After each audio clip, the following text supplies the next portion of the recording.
यूं ही नहीं मैं बन जाता हूं। कुदरत के कोने कोने से खूबियां खोज लाता हूं। गुणवत्ता की गहराइयों का गोताखोर हूं मैं। यूं ही नहीं मैं रजनीगंधा बन जाता हूं। दिल्ली में केजरीवाल की वापसी का हर दरवाजा बंद कर दो। ऐसी रेखा खींच दो, रेखा कि केजरीवाल लांघ ही ना पाए। दिल्ली के चुनाव में भी झुग्गी बस्ती के वोटर्स के लिए जबरदस्त लड़ाई हुई थी और अब उन झुग्गी बस्तियों के बीच के शालीमार बाग से एक महिला को सीएम बनाया जा रहा है और झुग्गी बस्ती वालों को भी शपथ ग्रहण में बुलाकर पूरा सम्मान दिया जा रहा है। प्रधानमंत्री मोदी अक्सर कहते हैं कि वो जो कुछ भी है आम जनता की वजह से, इसलिए वो अपनी हर जीत का जश्न जनता के साथ मनाते हैं। महाराष्ट्र में जीत के बाद भी शपथ ग्रहण समारोह में मोदी ने हर वर्ग के लोगों को इनवाइट किया था। अब दिल्ली में भी वैसा ही होगा। वैसे बीजेपी ने शपथ ग्रहण समारोह में आम आदमी पार्टी के दोनों पूर्व मुख्यमंत्री यानी अरविंद केजरीवाल और आतिशी को भी इनवाइट किया है और कांग्रेस अध्यक्ष मल्लिकार्जुन खड़गे को भी न्योता गया है कि आप भी आइए, बीजेपी की सरकार बनते देखिए। कांग्रेस को वैसे तो जीरो आया लड्डू, लेकिन आइएगा शपथ ग्रहण में तो बीजेपी लड्डू खिलाएगी खाने वाला। खैर, कल दिल्ली में सिर्फ शपथ ग्रहण समारोह नहीं होगा बल्कि केंद्र में एनडीए का शक्ति प्रदर्शन भी होगा, क्योंकि शपथ ग्रहण में प्रधानमंत्री मोदी और अमित शाह तो मौजूद होंगे। तमाम बीजेपी शासित राज्यों के मुख्यमंत्री आएंगे। एनडीए शासित राज्यों के मुख्यमंत्री भी शपथ ग्रहण में शामिल होंगे। इसके अलावा केंद्र सरकार के मंत्रियों को भी शपथ ग्रहण के लिए बुलावा चला गया है। यानी कल पूरा विपक्ष एक बार फिर एनडीए की ताकत देखेगा। लेकिन विपक्ष तो विपक्ष है, उसको तो सवाल उठाने का मौका मिलना चाहिए। विपक्ष कह रहा है कि बिहार के मुख्यमंत्री नीतीश कुमार शपथ ग्रहण पर नहीं आ रहे, लेकिन सच यह कि खुद नीतीश कुमार बिहार में चल रही प्रगति यात्रा की वजह से शपथ ग्रहण में शामिल नहीं होंगे, लेकिन बिहार के दोनों डिप्टी सीएम कार्यक्रम में मौजूद रहे। विपक्ष यह भी कह रहा है कि यूपी के मुख्यमंत्री योगी आदित्यनाथ ने भी शपथ ग्रहण से किनारा कर लिया है, लेकिन विपक्ष खुद भी जानता है कि कल यूपी विधानसभा में सीएम योगी को बजट पेश करना है, इसलिए वो शपथ ग्रहण में नहीं आ पाएंगे। यानी जो नहीं आ रहा है उसकी प्रॉपर वजह है, लेकिन माहौल तो बनाना है। बाकी एनडीए के सारे बड़े नेता, मंत्री, मुख्यमंत्री और यहां तक कि उप मुख्यमंत्री भी दिल्ली में बीजेपी सरकार के शपथ ग्रहण में शामिल होंगे और उसके बाद लंच भी करेंगे साथ। दिल्ली की जनता ने 27 साल बाद दिल्ली में बीजेपी को सत्ता सौंपी। बीजेपी ने ऐतिहासिक जीत हासिल की तो ऐतिहासिक शपथ ग्रहण होना तो बनता है, और अब मौका ऐतिहासिक है तो ऐतिहासिक रामलीला मैदान से मुफीद जगह क्या हो सकती थी। इसलिए बीजेपी ने शपथ ग्रहण के लिए रामलीला मैदान को ही चुना, क्योंकि आप देखिए कि 10 एकड़ में फैला रामलीला मैदान कई सांस्कृतिक और राजनीतिक आंदोलनों का गवाह रहा है। मुगल बादशाह बहादुर शाह जफर ने साल 1850 में पहली बार इस मैदान पर रामलीला का मंचन किया था, लेकिन इस रामलीला मैदान की पहचान आंदोलन की जमीन के तौर पर ज्यादा है, जिसने कई बड़े आंदोलन देखे, कई बड़े आंदोलनों को जन्म दिया। साल 1952 में श्यामा प्रसाद मुखर्जी ने कश्मीर के भारत में पूर्ण विलय के लिए दिल्ली के इसी रामलीला मैदान में देशव्यापी सत्याग्रह किया था। साल 1974 में बिहार से शुरू हुआ जेपी आंदोलन इस मैदान में पहुंचा था। इसी मैदान में अपने खिलाफ विरोध प्रदर्शन के बाद इंदिरा गांधी ने आपातकाल लगाया था। इसी रामलीला मैदान में साल 1977 में तत्कालीन विपक्षी दलों ने कई जनसभाएं की थी और इंदिरा सरकार को उखाड़ फेंका था। और अब दिल्ली का यही रामलीला मैदान एक बार फिर ऐतिहासिक पल का हिस्सा बनेगा, जब कल 27 साल बाद दिल्ली में बीजेपी की सरकार का शपथ ग्रहण समारोह होगा और पीएम मोदी रामलीला मैदान से पूरे देश को मैसेज देंगे कि बीजेपी के राज में अब दिल्ली विकास की उन ऊंचाइयों को छुएगी जो इतिहास बनने वाला है। दिल्ली का नया सीएम तय हो गया, सरकार बनने जा रही है। नई सरकार से लोगों को उम्मीदें भी हैं। इन्हीं उनके एक्शन प्लान को एक जगह फिर कंपाइल करेगा और सरकार बनते ही पहली कैबिनेट मीटिंग में प्रेजेंटेशन दी जाएगी। ऐसी भी खबरें हैं कि दिल्ली में कल शपथ लेने के बाद ही नई सरकार एक्शन मोड में आ जाएगी। रामलीला मैदान में शपथ के बाद नवनिर्वाचित सीएम दिल्ली सचिवालय जाएंगी। यहां पर पहली कैबिनेट की बैठक भी कल हो जाएगी।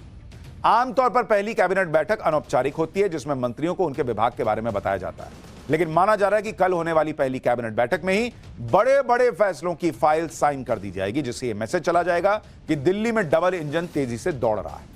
दिल्ली में बीजेपी ने अपने मैनिफेस्टो में जो वादे किए थे उसके मुताबिक पहली कैबिनेट में ताबड़तोड़ फैसले हो सकते हैं। जैसे कहा जा रहा है कि पहला फैसला हो सकता है कि दिल्ली में पहली कैबिनेट मीटिंग में मोदी सरकार की आयुष्मान भारत योजना को लागू किया जाए। बीजेपी ने चुनाव में इसका वादा किया था। आयुष्मान भारत योजना के तहत मोदी सरकार की तरफ से दिल्ली वालों को 5 लाख का बीमा कवर मिलेगा और दिल्ली सरकार की तरफ से 5 लाख का अतिरिक्त कवर भी मिलेगा। इस फैसले को तुरंत लागू करने के लिए स्वास्थ्य विभाग की तरफ से कैबिनेट नोट कहा जा रहा है कि तैयार कर लिया गया। दूसरा बड़ा फैसला जो कल हो सकता है कि यमुना नदी की सफाई के लिए अलग से समिति बनाने का फैसला हो जाए। तीसरा फैसला, महिलाओं को हर महीने 2,500 रुपए देने के फैसले पर कैबिनेट की मुहर लग सकती है। पीएम मोदी ने महिला दिवस 8 मार्च तक इसे शुरू करने की घोषणा की थी। चौथा फैसला, दिल्ली में अरविंद केजरीवाल की सरकार में हुए कथित भ्रष्टाचार की जांच के लिए एसआईटी के गठन का भी फैसला लिया जा सकता है। इसके अलावा दिल्ली में समस्याओं की एक लंबी लिस्ट है। इन समस्याओं को निपटाने के लिए भी दिल्ली की नई बीजेपी सरकार की तैयारी पक्की है। दिल्ली में मुख्य सचिव ने अलग अलग विभागों को टास्क दे दिया है। रिहायशी इलाकों में सीवर के ओवरफ्लो को चेक करने के लिए कहा गया है। सड़कें जहां जहां टूटी फूटी है उन्हें ठीक करने पर जोर रहेगा। मॉनसून से पहले जल जमाव की समस्या से निपटने के उपायों पर काम होगा। दिल्ली में कई एजेंसीज हैं, सबके अपने अपने इलाके बटे हुए हैं, इसलिए सभी एजेंसीज के बेहतर समन्वय के लिए एक सेंट्रलाइज्ड कंट्रोल रूम सेटअप करने का भी प्लान है, जिससे रियल टाइम डेटा मिल सके और संबंधित विभाग समस्या पर तुरंत एक्शन ले सके। दिल्ली में ट्रैफिक जैम एक बड़ी समस्या है। दिल्ली के ट्रैफिक को डीकंजेस्ट करने के लिए भी शुरुआती 100 दिनों में काम होगा। पीडब्ल्यूडी के सूत्रों के मुताबिक रिंग रोड और आउटर रिंग रोड को और चौड़ा करना भी 100 दिन के एक्शन प्लान में शामिल है। दिल्ली में भैरव मार्ग इंटरसेक्शन से सन डायल रोड के बीच रिंग रोड के 4 किलोमीटर के स्ट्रेच को पूरा करने का काम इसी हफ्ते शुरू हो चुका है और इसे 100 दिन में कहा जा रहा है कि पूरा कर लिया जाएगा। इसी तरह मोदी मिल फ्लाईओवर से आईआईटी फ्लाईओवर के बीच आउटर रिंग रोड के 7 किलोमीटर के लंबे स्ट्रेच को भी रीडेवलप करने का प्लान है। मतलब तूफानी गति से काम करने का प्लान है। यह बात हर कोई जानता है कि दिल्ली में जो भी होता है उसका मैसेज पूरे देश में जाता है, इसलिए दिल्ली की नई सरकार पर परफॉर्मेंस का और ज्यादा प्रेशर होगा। दूसरी बात, दिल्ली का चुनाव भी पीएम मोदी की गारंटी पर लड़ा गया है। 8 फरवरी को जब दिल्ली के नतीजे आए थे, उसी दिन पीएम मोदी ने इस बात के संकेत दिए थे कि दिल्ली में बीजेपी की नई सरकार को क्या क्या करना है, उनकी प्राथमिकता क्या रहेगी। पीएम मोदी ने नई सरकार के लिए भविष्य का खांचा उसी दिन खींच दिया था। उन्होंने कह दिया था कि सब दिल्ली में बीजेपी सरकार के कामकाज में रिफ्लेक्ट होगा। तब उन्होंने कुछ बड़ी बातें कही थी जो आज याद करनी चाहिए। उन्होंने कहा था कि दिल्ली को विकसित भारत की विकसित राजधानी बनाएंगे, पूरी गंभीरता से धरातल पर रहकर काम करेंगे। टूटी हुई सड़कें, कूड़े के ढेर, सीवर ओवरफ्लो और प्रदूषित हवा सब खत्म होगा। दिल्ली की जनता इन सब समस्याओं से त्रस्त रही है। कोशिश रहेगी कि पूरे क्षेत्र में मोबिलिटी और इंफ्रास्ट्रक्चर पर ढेर सारा काम हो। दिल्ली को देश का सर्वश्रेष्ठ अर्बन इंफ्रास्ट्रक्चर मिलना ही चाहिए। यमुना जी को हम दिल्ली शहर की पहचान बनाएंगे। पहले विधानसभा सेशन में ही सीएजी की रिपोर्ट सदन में रखी जाएगी। हम हमारी शक्ति, समय, सत्ता, सुख में नहीं बर्बाद करेंगे। हम इस अवसर को सेवा के लिए खपा देंगे। यह प्रधानमंत्री मोदी ने उसी दिन कह दिया था कि भाई ये सब हम कर देंगे, आप इसके लिए चिंता मत करो। अब वो होने भी जा रहा है। रेखा गुप्ता को दिल्ली का नियम चुने जाने पर उनके घर पर कैसा माहौल है, परिवार वाले क्या कह रहे हैं, एक बार वो भी सुनिए, फिर अगला चैप्टर खोलता हूं। बस आशीर्वाद उसको, बड़े ऐसे ही सब, बस घर संभाल लेता। अब समाज सेवा करे, समाज का काम करे, समाज में अपना नाम करे अच्छे से जैसे कर रही है, और तरक्की करे। जी वो मेरी जेठानी है और मेरा बस यही है कि बहुत खुश है परिवार उनकी इस जीत से, उन्हें जो मुकाम मिला उसके लिए बस बहुत बहुत शुक्रिया और सब परिवार बहुत खुश है। रेखा जी ने जो काम शालीमार बाग के लिए किया है वो काम कोई कर भी नहीं सकता, और जो लोगों के साथ जमीन से जुड़ी हुई थी, वो जिस तरीके से वो जुड़ी हुई थी हर एक इंसान के साथ, वो काबिले तारीफ है। रेखा जी अव्वल दर्जे की नेता थी, है और रहेगी जिंदगी भर।